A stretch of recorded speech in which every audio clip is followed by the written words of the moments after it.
1618年4月，努尔哈赤的八旗军袭取抚顺，辽东总兵张承胤在随后追击战中全军覆没。这一重大军情在及时报至兵部的同时，也进入邸报传向各地。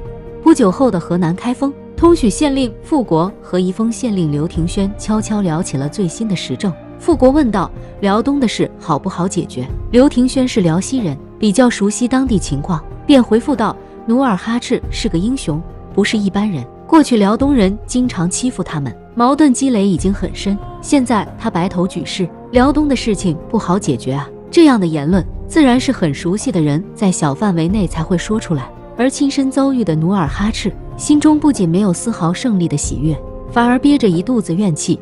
在一般人的眼里，努尔哈赤擅长指挥作战，攻城略地，其实他更擅长的是经济贸易，带领部落赚钱，提高生活水平。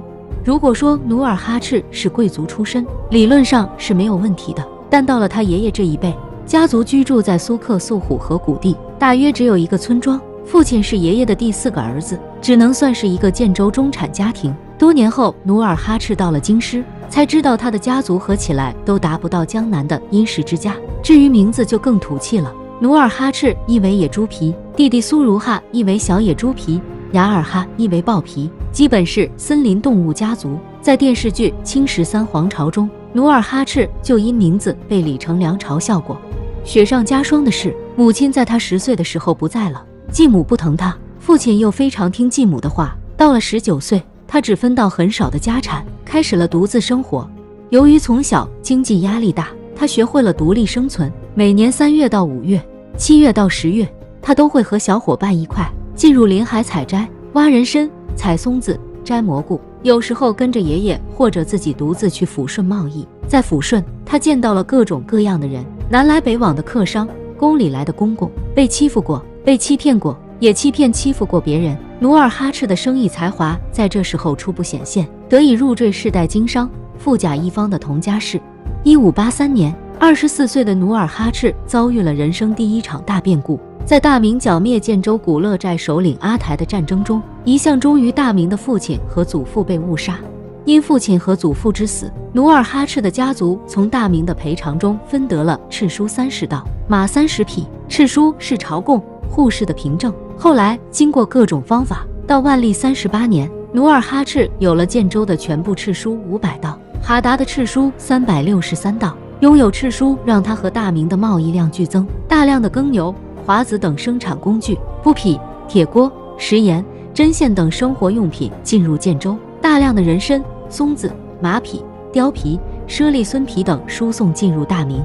当然，大明最关心的是马匹，作为重要军品，马氏一直占有很高地位。而努尔哈赤最关心的是铁器，但大明严格限制铁器贩卖。以前经常出现男人耕地没有铁犁，女人没有针线、剪刀，家里没有铁锅做饭，射箭缺乏铁的箭头的情况。在刚需的军马面前，刚需的铁器也就管控松了。每次马市规模很大，有数千人之多。开市时，汉人、女真人、蒙古人等熙熙攘攘，开市时间也逐渐放松，有的地方已经形成一些固定的市场。靠着铁器，建州的农业得到了大发展，军队装备也升级换代。通过引进人才，建州也有了冶炼铸造业。后来的大明士大夫、将军、士兵会感慨努尔哈赤的坚甲利兵，其实这都是他早期做贸易攒下的家底。建州没人比他更懂经济。在10几岁的时候，努尔哈赤去了李成梁将军帐下，从抚顺到辽阳、沈阳、广宁，这一路为他打开了一个新世界。李成梁将军的家丁有很多蒙古人、女真人，他们让他知道建州之外的广大部落世界。在这里，努尔哈赤看到了一个多样的大明，骁勇绝伦的军事，贫困孱弱的卫所士兵，走私的边将，也看到辽东官场的尔虞我诈，还看到对待女真的分而治之政策的出台与执行。强盛、强势、威服四方的大明，远看是一个样子，近看又是另一个样子。在后来漫长的岁月里，他见到了更大的世界，也更加了解这个巨人。公元1583年，努尔哈赤以报父祖之仇为名起兵，开始了平定女真族各部的战争。经过近30年的拼杀，女真各部几乎都臣服于他。在这30年里，努尔哈赤一边征战建州，一边小心维护着他与大明朝廷的关系。维护的手段很简单，就是称臣纳贡、阿谀奉承、屡表忠心，无所不用其极。在努尔哈赤之前，辽东经常有各种乱象，王杲、王务堂、阿台多次犯边，努尔哈赤则和他们不一样，从起兵开始就为大明守边，30年里兢兢业业，辽东东部边防线非常安宁。在万历11年，朝廷封给他指挥使一职，尽管辽东边外有几百个这样的头衔，但这份封赏对努尔哈赤来说十分珍贵，因为朝廷的支持与认可，他在家族中的影响力迅速提高。万历17年，有助木木扎合部人掠夺大明柴河堡，并射杀巡逻骑兵，他出兵斩杀该部首领，献给朝廷，明确忠于大明，心若金石。朝廷给予他很高评价，又因为提拔他符合大明以夷制夷的外交方针，因此升他为都督佥事。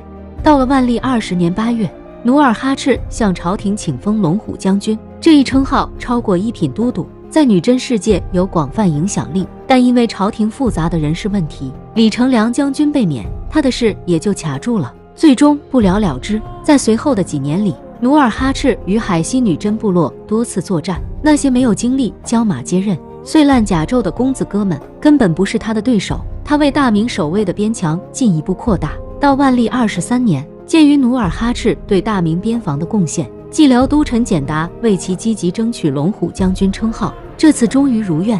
军事只是政治的延伸，而决定政治的则是经济基础。在征战之余，努尔哈赤也在努力绑定他与大明的经济联系。在这个过程中，他逐步看清了大明帝国的真面目。万历18年4月，已经是都督佥事的努尔哈赤带着108个人，打包好朝贡的人参、貂皮、冬珠、蜂蜜等物品，第一次进入山海关，到达了只在前辈口耳相传中出现的京师。去京师确实是一件很开心的事情，带上几百人的队伍，朝廷会供给马驴车辆，沿途管吃管住。虽然一些官员会有克扣，但比起建州的生活还是强了很多。到了京师后，吃住均在礼部会同馆，会同馆的待遇非常好，房舍铺陈讲究，酒肉茶面饮食等保障到位。如果身体不舒服，立刻就能找医生。这里有300名厨师，专门给贡使做饭。朝廷还会宴赏，为国家立下功勋的重臣会主持宴会，并进行简短的发言。他们在一片礼乐声中感受盛世祥和。按照努尔哈赤的级别，朝廷还会赏赐彩缎一表里、绢一匹、折纱绢一匹、素丝衣一袭、靴袜各一双，这都是多年前难以想象的财富。祖父在抚顺的贸易都舍不得买这么多布匹。宴赏结束后，还可以在会同馆门口摆摊3天，很多来自建州的特产销售一空。他们也会买点京师女人用的物品回去讨好自己的女人。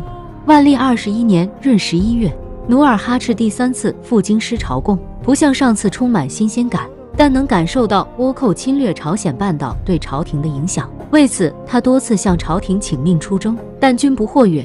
万历39年10月，努尔哈赤带着250人第8次到达京师，获得朝廷双赏。由于努尔哈赤掌握的敕书越来越多，入贡的人自然也就越来越多，而朝廷却要限制人数。万历43年只让15名贡使进京，真是百里挑一。后来努尔哈赤对朝廷的使臣董国云说，既嫌人多，我只差16个人进贡领赏，一路自备盘费，也不用里边酒饭。凭他对大明的了解，明白朝廷可能怀疑他了。不过蓟辽督府依然信任他，认为他唯命是从，毕竟개팔자가상팔자지요。在这20年里，努尔哈赤8次到达京师，眼见朝廷的政局越来越乱，文臣之间的斗争很激烈。朝廷最明显的是礼部的官员都没配备完整，其他部门的工作人员也在减少。大明的贵族、勋戚、文臣汲取了大量的土地，而民间的百姓日子却越来越苦。在边防线上，士兵苦不堪言，卫所士兵月粮只有4钱，糊口都不够，每年承担修筑长城、防御蒙古等任务。高强度的工作与低廉的收入，导致家里非常苦，也让人不愿来边防线。到了辽东地面，更是财单力竭，万无生理，文件惨然。而努尔哈赤则结合女真习惯，学习大明边军的建制、装备，学习戚继光的练兵之法，来改良他的部队。值得一提的是，他还有一位负责汉文文稿的先生龚正禄，努尔哈赤亲自给他取了女真名字歪乃，他是浙江绍兴人，辗转到了赫图阿拉。努尔哈赤让他掌管文书，教他的孩子读书。他经常给努尔哈赤讲大明的各种情况，让他更加熟悉大明。努尔哈赤的生意越来越大，军力越来越强，他对大明非常了解，为大明守边30年。但相反的是，大明的官吏并不愿意放下身段来了解他，尤其是大明干涉努尔哈赤对哈达、叶赫的作战，更是让他感到不满。万历45年，女真遭到很大的饥荒。努尔哈赤最初让老弱自行寻找出路，但赤身乞食、老弱填鹤的现象引起了内部的矛盾，民众成了难民。而这些年被压制的对大明的情绪也得到进一步发酵，把炸弹扔出去总比拿在手上爆掉要好。努尔哈赤利用父亲与祖父的遭遇，结合名人干涉女真内部事务、越边开垦、偷采等等事情整合起来，形成7大恨，团结起女真内部的势力。在完成内部凝聚后，努尔哈赤对大明发动突袭，袭取抚顺与歼灭章程印部，获得牲畜30多万以及大量的粮食和财物，极大缓解了灾荒带来的危机。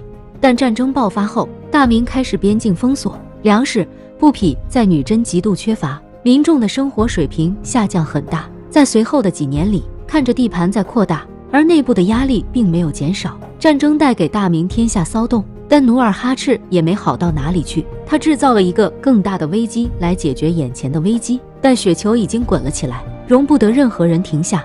这一年，努尔哈赤60岁，风采依旧不减当年。大明不得不征调全国兵马，打算一举消灭努尔哈赤。然而时移世易，大明派出的4路10余万人马被努尔哈赤个个击破，这就是著名的萨尔浒之战。此战之后，大明彻底没有能力阻止努尔哈赤了。